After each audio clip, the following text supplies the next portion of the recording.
आज गुरुपौर्णिमेच्या दिवशी शिर्डीत साई भक्तांनी अलोट गर्दी केली। पहाटे 4:30 वाजता साईबाबांच्या मंदिरात काकड आरती करण्यात आली। साईबाबांना आज गुरु मानत गुरुपौर्णिमेच्या मुहूर्तावर साईंचं दर्शन घेण्यासाठी भक्तांनी शिर्डीत गर्दी केली।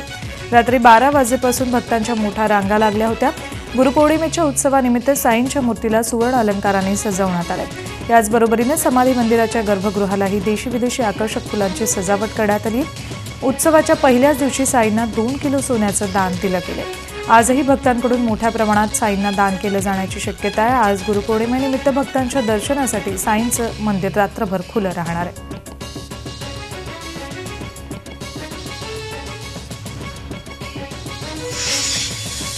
मुख्यमंत्री देवेंद्र फडणवीस यांनी शिर्डीतल्या साई मंदिरात जाऊन साई समाधीचं दर्शन घेतले। यावेळी त्यांनी साई मंदिरात पाद्यपूजाही केली। मुख्यमंत्र्यांच्या हस्ते यावेळी अमृत योजनेअंतर्गत पाणीपुरवठा योजनेचं भूमिपूजन करण्यात आलं। 37 कोटी रुपये खर्चाची वाढीव पाणीपुरवठ्याची ही योजना आहे।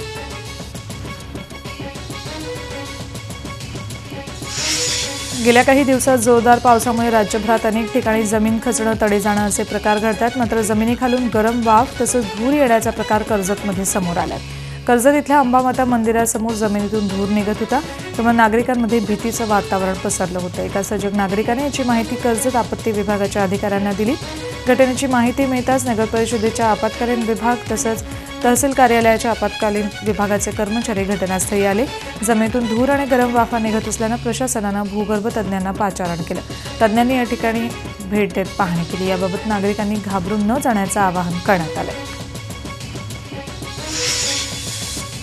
जुलैमध्ये रत्नागिरी जिल्ह्यातल्या पावसाचा जोर ओसरलाय। जिल्ह्यात जूनमध्ये मुसळधार कोसळणाऱ्या पावसाचा जोर या आठवड्यात मात्र कमी झालाय, कारण 5 दिवसांपूर्वी 80 मिलीमीटर सरासरी ओलांडणाऱ्या पावसाची गेल्या 24 तासातली सरासरी मात्र 10.96 मिलीमीटर एवढीच आहे। त्यामुळे गेल्या 5 ते 6 दिवसातली सरासरी पाहता या आठवड्यात पावसाचा जोर कमी झाल्याचं चित्र आहे। त्यामुळे शेतकरी चिंतेत आहेत। भात लावणीची अनेक कामं खोळंबली आहेत। पाऊस पडला नाही तर शेतीचं नुकसान होण्याची शक्यता आहे। मुंबई नागपूर या 2 शहरांना जोडणाऱ्या समृद्धी महामार्गासाठी 1 इंचही जमीन देणार नाही, तरीही सरकारनं जबरदस्ती केली तर सामूहिक आत्महत्येचा निर्वाणीचा इशारा शेतकऱ्यांनी दिलाय। या संदर्भात समृद्धी प्रकल्पामुळे बाधित होणाऱ्या गावांच्या प्रतिनिधींची बैठक नाशिकमध्ये झाली, त्यात शेतकऱ्यांनी आपला हा निर्धार व्यक्त केलाय। समृद्धी महामार्गासाठी नाशिक जिल्ह्यातील सिन्नर आणि इगतपुरी या 2 तालुक्यातली मिळून एकंदर 49 गावं बाधित होत आहेत। असंख्य शेतकऱ्यांचं हजारो एकर क्षेत्र आणि घरं यात उद्ध्वस्त होणार आहेत। पर्यायी मार्ग उपलब्ध असतानाही शेतकऱ्यांच्या जमिनीवर बुलडोझर चालवण्याचा प्रयत्न सरकारकडून सुरू असल्याचा आरोप यावेळी शेतकऱ्यांनी केला आहे। शिवसेना युवा सेना प्रमुख आदित्य ठाकरे यांनी विद्यापीठाच्या घोळावर टीका केली आहे। विद्यापीठातला कारभार बघता मागच्या शासनातले मंत्री आणि कुलगुरू बरे होते का असा प्रश्न पडतो, कारण ते विद्यार्थ्यांचं ऐकायचे आणि त्यांना कुलगुरू भेटायचे। मात्र आता राज्यपालांना हस्तक्षेप करावा लागतोय। विद्यापीठावर सुमोटो दाखल करण्याची ही पहिलीच वेळ आहे। विद्यापीठाचा कारभार चालवण्यात कुलगुरू पूर्णपणे अपयशी ठरले आहेत। त्यांनी राजीनामा द्यावा अशीही मागणी यावेळी आदित्य ठाकरेंनी केली।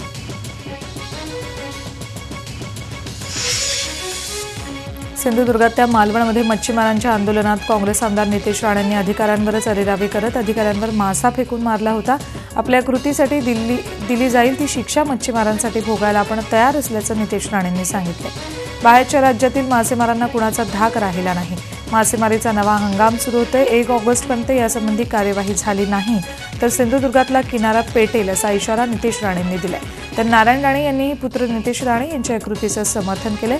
हे आंदोलन मच्छीमारांच्या न्याय्य हक्कांसाठी होतं, त्यामुळे या आंदोलनादरम्यानची नितेश यांची ती कृती योग्यच असल्याचं नारायण राणेंनी म्हटलंय।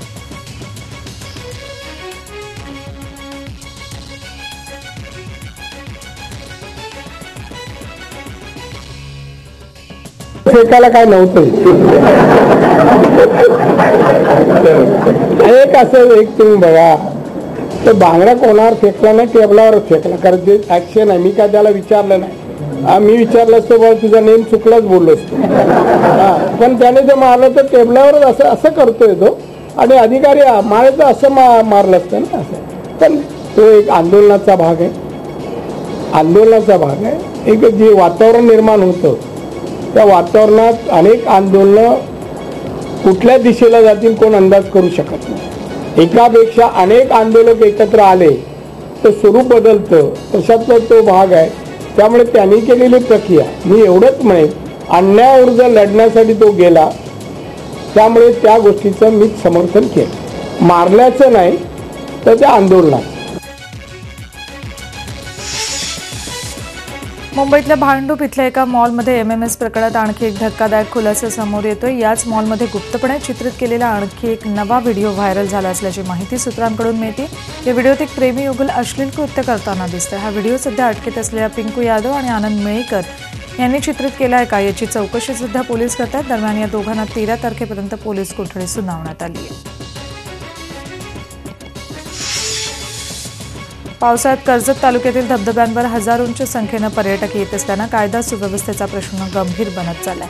वीकेंड डेस्टिनेशन मात्र आता तुम्ही जर कर्जतमध्ये वीकेंड एन्जॉयमेंटसाठी जात असाल तर कर्जतमधील सर्वच धबधबे पर्यटकांसाठी बंद आहेत. सोलनपाडा, आशाने, कोशाने, वदप, पळसदरी, कोंडाणे हे असे सर्वच धबधब्यांवर पर्यटकांना एन्जॉयमेंटसाठी बंदी घातली गेली आहे. धबधब्यांवर IPS कलम 144 म्हणजे जमावबंदी आदेश लागू केला गेलाय. तर कोणी पोलिसांच्या नजरात चुकवून धबधब्यांवर एन्जॉयमेंटसाठी गेलेला आढळला तर त्याच्यावर पोलीस कारवाई करणार आहे. तसा अध्यादेश नुकताच कर्जत महसूल प्रशासनानं काढलाय.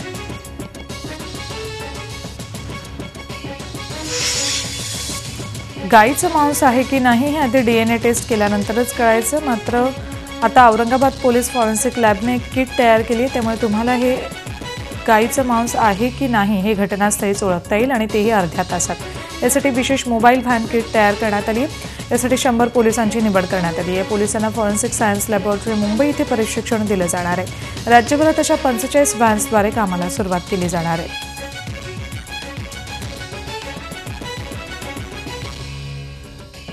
क्राइम सीन पर ही ऐसा कुछ होना चाहिए कि इमीडिएट मालूम होना चाहिए the cow meat is present in this sample और नॉट. तो उसके वजह से हमने इसका खोज करते थे. तो एक किट ऐसा डेवलप हुआ है कि जिसमें ऑन द स्पॉट हम एक काउ मीट है या नहीं है, within half an hour we detect it कि काउ मीट है. तो ऐसा किट हम ये 45 सपोर्ट यूनिट्स है उस पर हम लॉन्च करने जा रहे हैं. मुंबईत 1993 मध्ये झालेल्या बॉम्बस्फोट मालिकेतील एका आरोपीला तब्बल 24 वर्षांनंतर अटक करण्यात पोलिसांना यश आलंय. गुजरात आणि उत्तर प्रदेश पोलिसांच्या दहशतवाद विरोधी पथकाने एकत्रित केलेल्या कारवाईत बिजनौरमधून कादिर अहमद नावाच्या इसमाला ताब्यात घेतलंय. बिजनौरमधील नजीजाबाद इथून कादिर अहमदला अटक करण्यात आल्याची माहिती पोलिसांनी दिली. कादिर अहमदला टाडा न्यायालयानं आधीच दोषी ठरवलंय. मुंबई बॉम्बस्फोट मालिकेसाठी शस्त्रास्त्रांचा पुरवठा करण्यात कादिर अहमदचा सहभाग होता असा आरोप आहे. मुंबईतील बॉम्बस्फोटांसाठी टायगर मेमनद्वारे जामनगर इथे जी शस्त्रास्त्र आणि स्फोटकं पुरवण्यात आली होती त्यात कादिर अहमद याचाही सहभाग होता असं उघड झाले. त्याला न्यायालयासमोर उभं करण्यात येईल आणि नंतर गुजरातला पाठवण्यात येईल.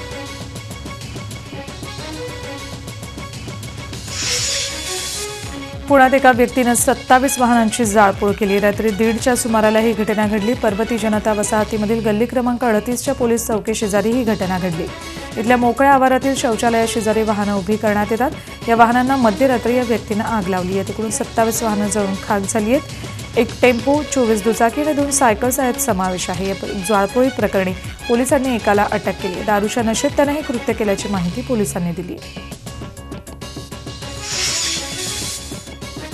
परभणी जिल्ह्याच्या पालम तालुक्यात पारवा इथे रात्रीच्या वेळी वाळू माफियांवर महसूल विभागानं धाड टाकून दबंग कारवाई केली आहे. पारवा शिवारात महसूल विभागानं सील केलेली हजारो ब्रास रेती ही रेती भरून घेऊन जाण्याच्या उद्देशानं घटनास्थळावर आढळून आलेले 17 ट्रक आणि वाळू भरून घेऊन निघालेले 3 ट्रक असे एकूण 20 ट्रक जप्त करण्यात आले. या कारवाईत 1 कोटी रुपये किमतीपर्यंतचे 20 हायवा ट्रक पोलिसांनी जप्त केले आहेत. यापैकी 3 ट्रकमध्ये सील केलेली 15 ब्रास वाळू आढळून आली आहे. 15 ब्रास रेतीसह अधिकारी पालम विजय बोधले यांच्या तक्रारीवरून सील केलेल्या वाहतुकीची विक्री करण्याच्या उद्देशानं अंधाऱ्या रात्री चोरटी वाहतूक केल्याप्रकरणी पालम पोलीस ठाण्यात गुन्हा दाखल करण्यात आला. या ट्रकच्या सर्व ड्रायव्हरला पोलिसांनी ताब्यात घेतलंय. पुण्याहून मुंबईकडे जाणाऱ्या प्रवाशाला 4 चोरांकडून बंदुकीचा धाक दाखवून शस्त्रानं बेदम मारहाण करून लुबाडण्यात आले. चोरट्यांच्या मारहाणीत प्रवासी गंभीर जखमी झाला असून अतिदक्षता विभागात त्याच्यावर उपचार सुरू आहेत. मध्यरात्रीच्या सुमाराला हिंजवडीहून मुंबईकडे जाण्यासाठी प्रवासी पंकज कदम याने एका खासगी स्कॉर्पिओ कारकडे लिफ्ट मागितली. या गाडीत आधीपासूनच 4 प्रवासी होते. त्यामुळे गाडी मुंबईला जात असल्याचं कदम यांना सांगण्यात आलं. पण कदम गाडीत बसल्यानंतर गाडी किवळे गावाजवळ थांबवण्यात आली आणि गाडीतल्या चौघांनी कदम यांना बंदुकीचा धाक दाखवत लुटलं. त्यांच्याकडचे मोबाईल, पैसे, ATM कार्ड लुटून चोरांनी पळ काढलं. जखमी अवस्थेतल्या प्रशांत कदम यांना गस्तीवर असणाऱ्या डेल्टा फोर्सच्या कर्मचाऱ्यांनी रुग्णालयात दाखल केलं. जिल्हा परिषदेच्या शाळा डिजिटल करण्याचे शासनाने प्रयत्न सुरू केले असताना दुसरीकडे मात्र शाळेतील शिक्षकांना याचं गांभीर्य नसल्याचं दिसते। शाळेतील संगणकाच्या पासवर्डसाठी 2 शिक्षक आपसात भिडल्याचा प्रकार येवला तालुक्यातल्या पिंपळगाव जलालच्या जिल्हा परिषद शाळेत घडलाय। काही मुलांनी घरी गेल्यावर घडला प्रकार पालकांना सांगितल्यानंतर संतप्त पालकांनी दोन्ही शिक्षकांच्या बदल्या होत नाहीत तर शाळा सुरू न करण्याचा पवित्रा घेतलाय। मुलांवर योग्य संस्कार करायचे सोडून शिक्षकच हाणामारीवर उतरले तर मुलांचं भविष्य काय घडणार असा सवाल पालकांनी उपस्थित केलाय। नोटाबंदीच्या काळात बँकेची भूमिका संशयास्पद असल्यानं काही पुराव्यांच्या आधारे मुंबईत सीबीआयने एका मोठ्या बँकेच्या अनेक शाखांवर धाड टाकल्या। नोटाबंदी काळात या बँकेने नोट बदलून दिल्याचा संशय आहे। नोटाबंदी दरम्यान या बँकेचा कॅश फ्लो कित्येक पटीनं वाढला होता। सरकारने सुरुवातीला जुन्या नोटांच्या बदल्यात काही हजारच नवीन नोटा बदलून देण्याचे आदेश दिले होते। त्यावेळी या बँकेने नियमबाह्य काम केल्याचा संशय आहे। पुण्यातल्या येरवडा कारागृहात एका कैद्याचा दुसऱ्या कैद्यानं खून केल्याची घटना घडली। सकाळी 11:15च्या दरम्यानची ही घटना आहे। सुखदेव मेहकारकर असं खून झालेल्या कैद्याचं नाव आहे, तर दिनेश दबडे असं आरोपीचं नाव आहे। स्वयंपाकघरात काम करताना अंगावर पाणी उडाल्याच्या क्षुल्लक कारणावरून दिनेशनं सुखदेवच्या डोक्यात दगड घालून खून केला। येरवडा पोलीस या प्रकरणी अधिक तपास करतात। आरोपी दिनेश दबडे येरवडा कारागृहात एका खुनाच्या गुन्ह्यात जन्मठेपेची शिक्षा भोगतोय, तर खून झालेल्या सुखदेवला अपहरणाच्या गुन्ह्यात 3.5 वर्षांच्या तुरुंगवासाची शिक्षा सुनावण्यात आली होती। खुनाच्या या घटनेमुळे कारागृहातल्या अंतर्गत सुरक्षेचा प्रश्न पुन्हा एकदा ऐरणीवर आलाय।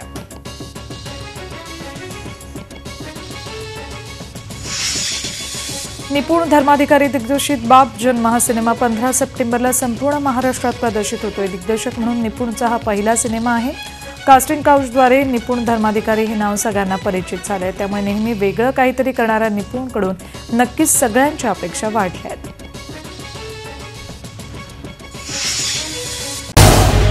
झी 24 तास रहा एक पाऊल पुढे।